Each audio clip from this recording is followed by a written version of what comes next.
যেভাবে নির্বাচন কমিশন কাজ করছে তাতে মমতা বন্দ্যোপাধ্যায়ের সরব প্রতিবাদে মুখর। তার সঙ্গে এবার কমিশনকে অল আউট চাঁচাছোলা ভাষায় আক্রমণ করছেন ওমর আবদুল্লাহ জম্মু কাশ্মীরের মুখ্যমন্ত্রী কমিশনকে তুলোধনা করছেন। শুধু তাই নয়,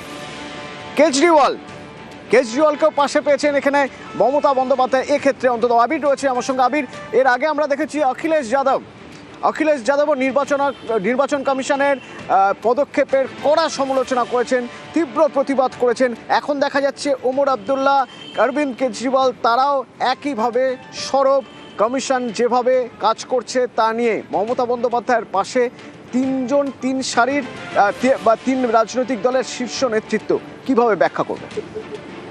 প্রথমত হচ্ছে যে বিরোধী শিবির বিজেপি বিরোধিতার ক্ষেত্রে যে জোট তৈরি করেছিল, সেই জোটের শরিক যারা রয়েছেন তার একাধিকজন তারা প্রতিবাদ করতে শুরু করেছেন। এবং তৃণমূল প্রথম থেকে উল্লেখ করে আসছিল যে প্রথম থেকে ইস্যু নিয়ে প্রত্যেকের কথা নেওয়া উচিত। তারা একা দায়িত্ব নিয়ে বিভিন্ন ইস্যু নিয়ে তারা বক্তব্য রাখছেন এবং এই ক্ষেত্রে দাঁড়িয়ে সবাই মিলে যদি চাপ তৈরি করার কৌশল করেন তাহলে ভালো হবে অনেকটাই। কিছুদিন আগেই তুমি দেখেছো যে ইমপিচমেন্টের প্রসঙ্গে যেভাবে 100 জনের সইয়ের দরকার ছিল, সেখানে বহুজন সাংসদ বিরোধী দলের তারাও সহমত পোষণ করেন এবং তৃণমূল কংগ্রেসের প্রস্তাবকে সমর্থন করে তারাও স্বাক্ষর করেন। ফলে এক্ষেত্রে দাঁড়িয়ে একদিকে যেমন রাজ্যে বিধানসভা নির্বাচন লড়তে চলেছে তৃণমূল কংগ্রেস, অন্যদিকে জাতীয় স্তরেও তাদের সমমনোভাব সম্পন্ন যে সমস্ত রাজনৈতিক দলগুলো রয়েছে তাদের থেকেও তারা সমর্থন আদায় করার কাজ শুরু করেছে।